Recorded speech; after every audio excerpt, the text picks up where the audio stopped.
Hello everybody and welcome back to my channel. Today I'm going to be filming a huge haul. I did place an order from their Black Friday sale and got so many books that I think I'm going to need a new bookshelf. So let's get into it.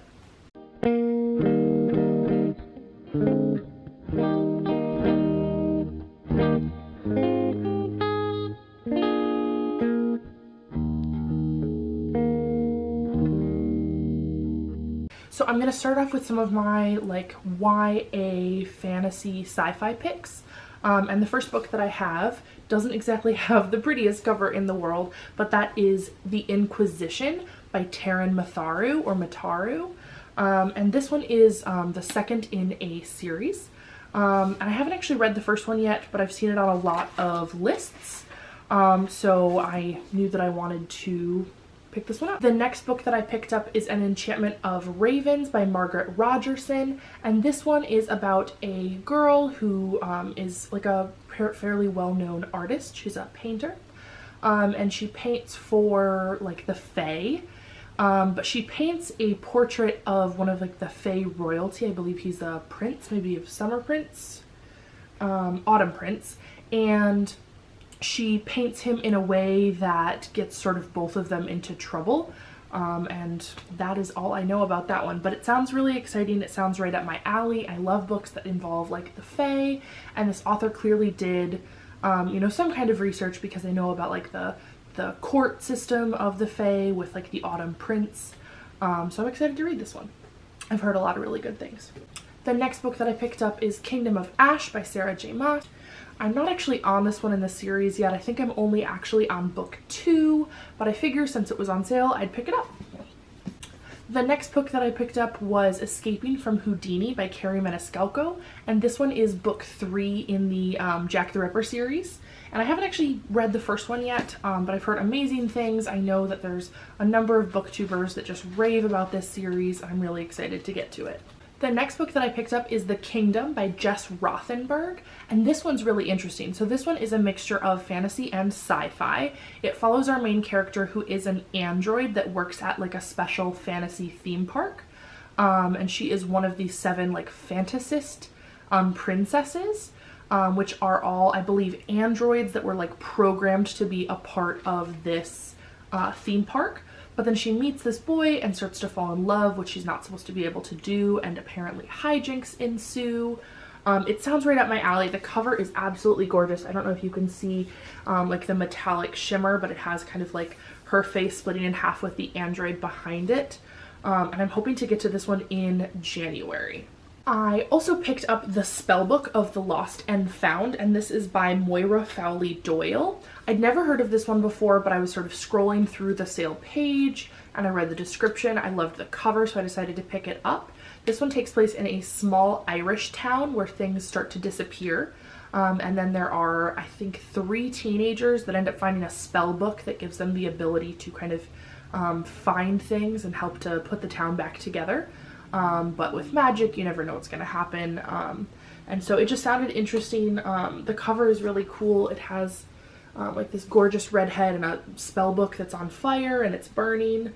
It says it's by the author of The Accident Season, which I've never heard of, nor have I read. But it's got a lot of awards on the back and it sounds good. So, you know, we'll try it out. The next book that I picked up is Thunderhead by Neil Shusterman, and this is the second in the Scythe series. I'm really excited to get to this one. It looks like this one was possibly sent back from Target. It actually looks like it got a little slice when they were opening the box, but that's okay. It still reads the same. If you haven't read Scythe, which is the first book in this series, you absolutely have to.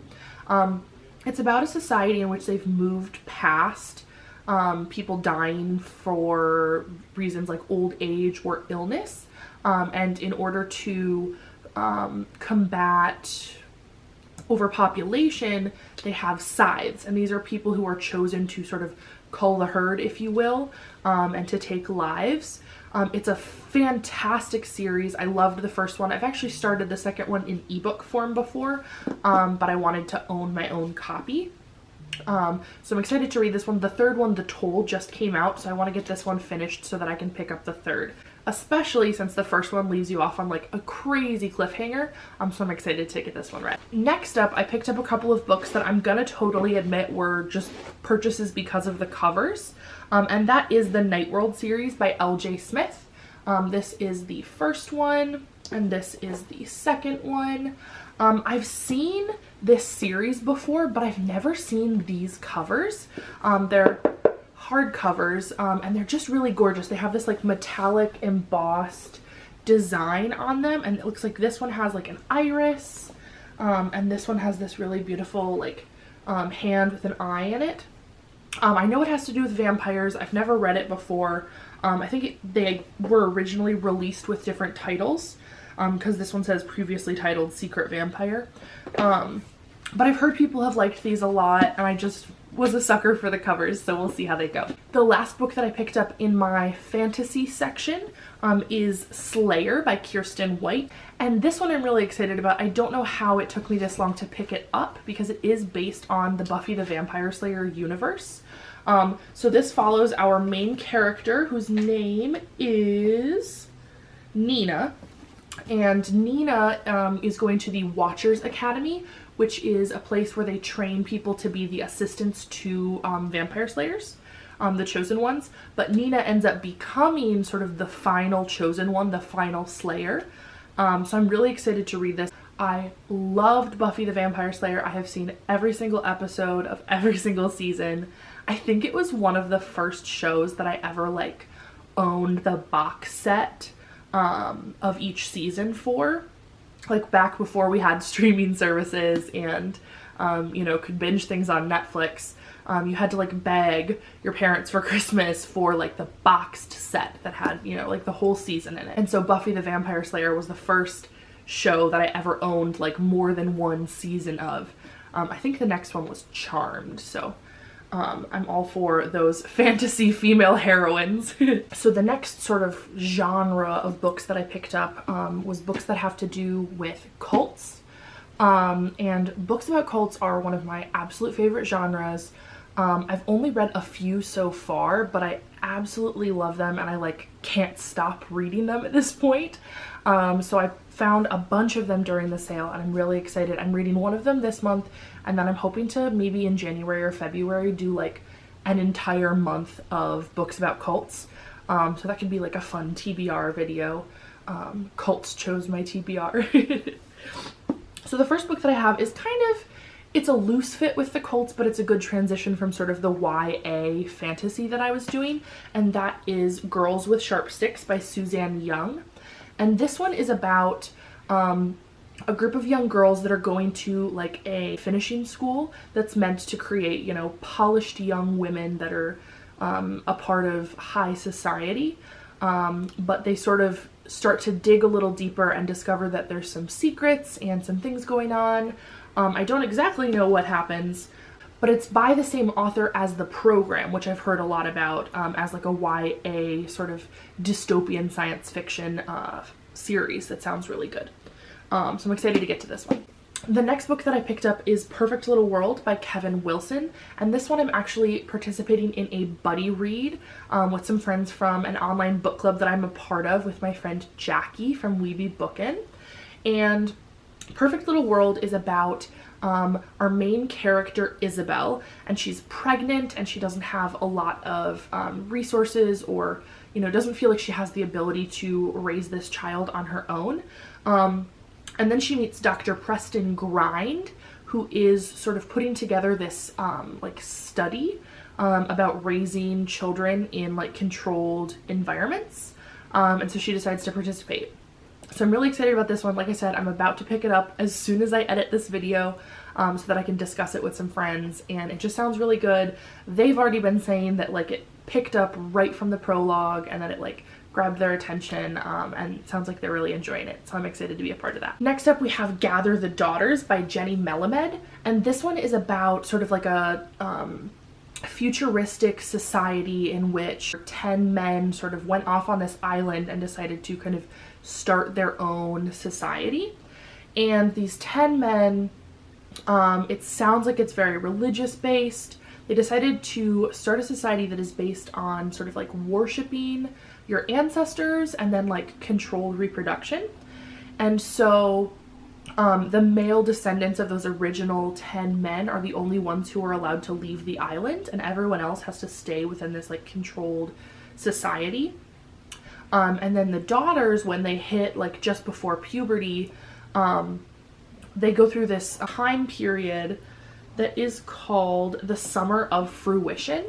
And it's a time where it sounds like everyone else is kind of like penned up and can't go outside, but these daughters sort of have free reign of the island. I'm really excited by this one. It sounds a lot like sort of The Giver, where there's this like perfect society that isn't quite so perfect, and that, you know, kids as they're getting older are starting to sort of reach a level of like wokeness, I guess, for lack of a better term.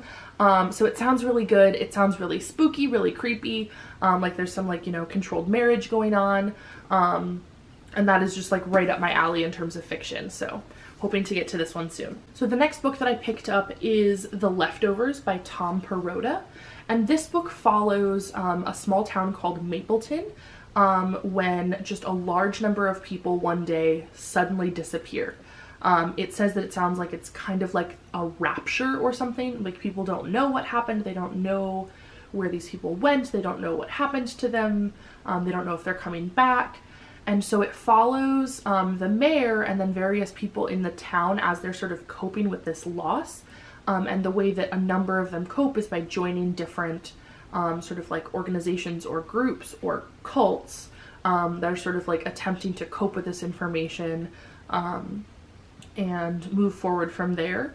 So this one is a little bit different than the others because it's less of a like fantasy or I guess dystopian take on cults and more of a sort of contemporary look at the people who are left behind. And some of them do end up participating in cults, but it doesn't sound like it's going to be as much of a like I said, that dystopian sort of more thriller-esque. It sounds much more like people-based and emotion-based. So this will be a little bit more of a departure from like the other books about cults that I've picked up. I also picked up Children of Paradise by Fred de Aguiar. And this one is based on a true story. It's based on what happened in Jonestown. And Jonestown is like a fascinating historical event. If you've ever heard the term drink the Kool-Aid, that comes from the people of Jonestown. There was this pastor and he started a religious cult. I believe they started in California, I could be wrong, but they ended up moving to Africa. And he like took this large group of like 200 or 300 people over to Africa. They had this like completely enclosed commune, and it was like made national news because a lot of people were saying that, you know, oh, leave them alone, you know, they've decided to have their own society and it's perfect and everyone's happy. But then there were family members coming forward of some of the people that were in the cult saying, I don't think that it's as perfect as everyone thinks it is, that, you know, they're not allowed to contact them and, you know, they sound like they've been brainwashed. And they ended up sending in some government workers, some politicians, to sort of investigate this commune over in Africa called Jonestown. And when they got there, everyone that was there partook in poisoned Kool-Aid. There was a shootout to try and, you know, get the people that came in to not be able to leave. It was this absolutely crazy story. There's lots of documentaries about it. I highly recommend that you pick one of those up because it's just a really very sad, but very fascinating sort of look at what can happen in like an extreme case of these cults. But Children of Paradise is based on that story. I'm not sure how much of this is fact and how much of it is fiction, so I'm excited to read it so that I can sort of find out how much of it is like imagined and how much of it is actually based in what happened in Jonestown. Next up I have The Girls by Emma Cline, and this is another book about a cult. It sounds like it is in like the summer in California in the 60s. And our main character, Evie Boyd, sort of gets drawn in by like a charismatic cult leader. This one actually I think is a woman. Or it sounds like maybe the woman draws her in, but there may be like a male head. I'm not quite sure. But I've had this one recommended over and over again when I talk about how much I've been loving books about cults. So I'm definitely excited to get to it. I love the cover, just like this duochromatic, all red and blue, with the handwriting. The New York Times book review said that it was spellbinding, seductive, and arresting coming of age story. So I'm excited again about this one because it's not just sort of the dystopian themes about the cult, but it's supposed to actually also have those more contemporary, like coming of age parts to it. One of my favorite things I think about the cult genre is that so often it gives you a glimpse not only into the people who are sort of like taken in by these cults and the people who are like affected by them, but it oftentimes, like before you get to like the big reveal sometimes that it is a cult, there is this very humanizing effect on these cult leaders. And it's a fascinating like plot point to like have you kind of feel like you like these main characters, like before you discover that they're controlling or, you know, evil or whatever. And I think that's really fascinating, and I'm hoping that it's something like that in this one, because that's one of my favorite sort of tropes within like the books about cults genre, is when you're the author sort of like takes you along with the person who's sort of being pulled into the cult in like a, yeah, like this sounds like a great place, this is, you know, happy, like there couldn't possibly be anything wrong.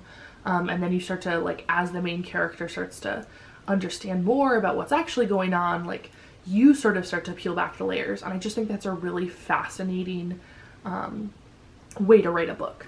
So finally, the last book about cults that I have is The Sacred Lies of Minnow Bly by Stephanie Oakes. And this one is interesting and a little bit different because this one is sort of looking back into the past. It follows our main character, Minnow Bly, and it sounds like it's sort of after the fact. She was a part of a cult called the Kavinian cult, but the book itself is taking place after the cult has sort of been raided and disbanded. And she's being interviewed in a juvenile detention center by an FBI agent who is sort of trying to find out more about what happened. And this one sounds like it has more of those sort of contemporary ideas where it's, you know, her re-examining her life and how she was affected by this cult, and, you know, what parts of her memories are actually her own and what parts are sort of manufactured because of being in like a cult psychological situation. So this one sounds really good. It's at sort of the top of most lists if you go online and search for like fictional books about cults. This will be one of the first one that pops up along with The Girls by Emma Cline. So I'm excited to get to this one. So along with books about cults, another sort of mini genre that I've found that I really, really enjoy lately is retellings or reimaginings of fairy tales or just sort of popular stories like classics. So in this order that I placed on Black Friday, I picked up absolutely a ton of retellings that I've been meaning to pick up. So the first one that I picked up is actually 2 books in a series. I picked up Ash and Bramble, which is the first book, and this one is a retelling of Cinderella. So it takes place in like, I think, a dystopian society. It says, a prince, a ball, a glass slipper left behind at the stroke of midnight. The tale is told and retold, twisted and tweaked, snipped and stretched as it leads to happily ever after. But it is not the true story.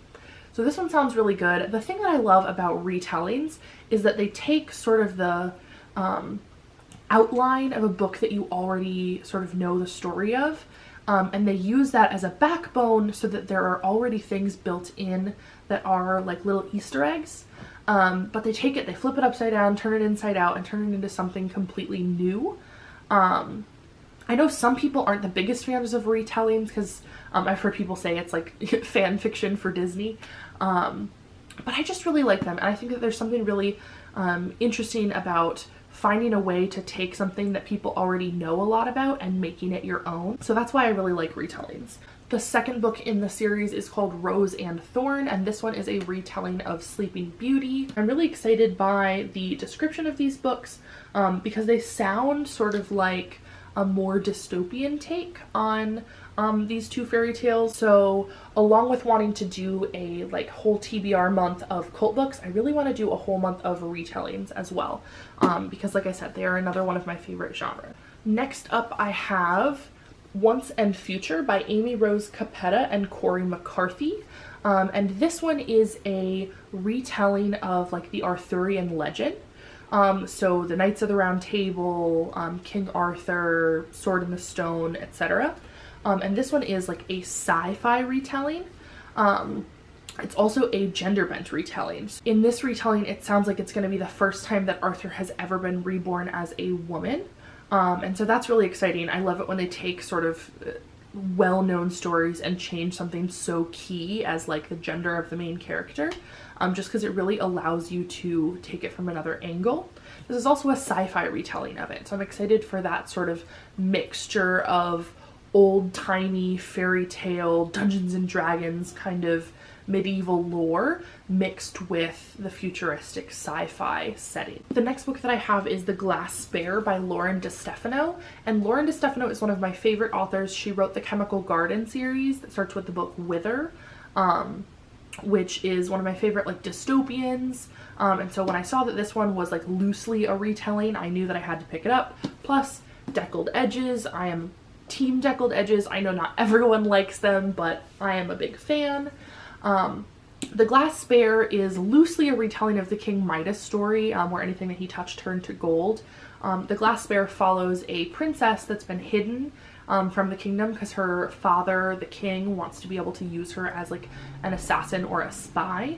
And as she grows up, she realizes that she has this ability where if she touches someone, they turn into gemstone. That's really all I know about this one. I like to go into books not knowing the entire plot of the story. Sometimes I won't even reread the summary after I've purchased it and before I start reading.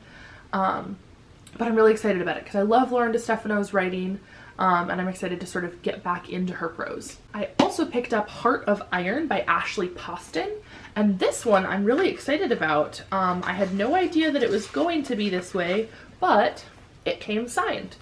So that was like a nice little surprise. And Heart of Iron is loosely a retelling of the story of Anastasia. So it's about, I assume, someone who doesn't know that she's royalty who might find out that she's royalty.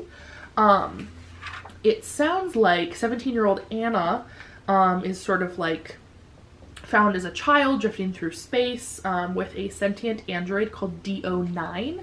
And DO9 is in some way like not supposed to be there or has been banned or something, and she needs to fix DO9, but the parts that she needs in order to fix DO9, she has to go on this journey to find, and it sounds like there's someone else that's also trying to find these parts. So it sounds really interesting. I've heard really good things about it, and I love the story of Anastasia.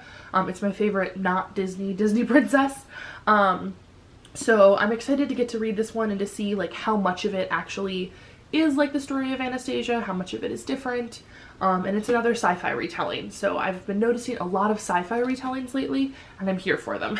Next up, I picked up The Rose and the Dagger by Renee Ahdieh, and this is the second in the series after The Wrath and the Dawn, which I'm reading right now. I've heard amazing things about Renee Ahdieh. I've heard that if you like retellings, it's definitely an author that you have to read. The first one is a retelling of the Scheherazade story, so 1001 Nights. I'm still in the middle of it right now, but I'm loving it. I'm sort of devouring it. So I'm excited to have picked up the second one. And also I just love these covers. I love that you get sort of like a peek to a picture behind the cover. The first one was the same way. And I really like it. Next up, I have All the Ever Afters by Danielle Teller. And this one is the untold story of Cinderella's stepmother.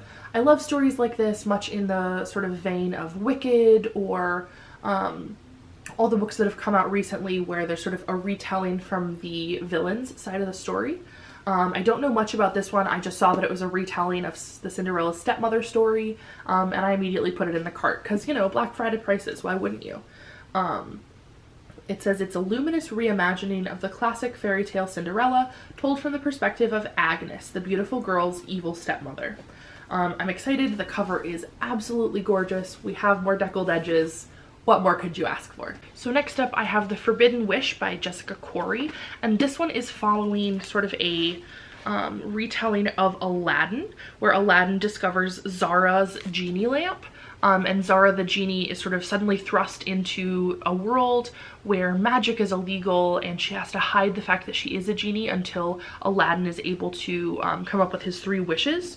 It sounds really interesting. It's like a dystopian-ish retelling of Aladdin.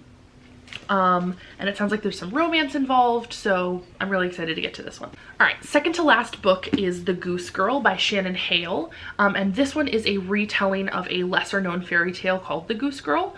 I don't even know what this one's about, but the cover is really pretty, and it was on a lot of lists of if you like retellings and you want to pick up something sort of that's off the beaten path, if you will, in terms of underappreciated retellings, this was the one to pick up. But it sounds like there's the main character gets sent away to a foreign land to be sort of like married off, and retelling stuff ensues. Who knows? So I'm excited to pick this up, and it looks like there are a whole series of books in this sort of universe. So Shannon Hale has written this one, The Goose Girl. It looks like there's also Enna Burning, River Secrets, and Forest Born. So I'm hoping that I like this one, because if so, I'll be able to sort of dive into a whole universe. Finally, the last retelling that I picked up is Beheld by Alex Flynn, and this one is sort of a retelling of a mishmash of different fairy tales. It has some Beauty and the Beast in there. There is a little bit of Rumpelstiltskin, among other things. This is a story told, I think, from the perspective of like an enchantress.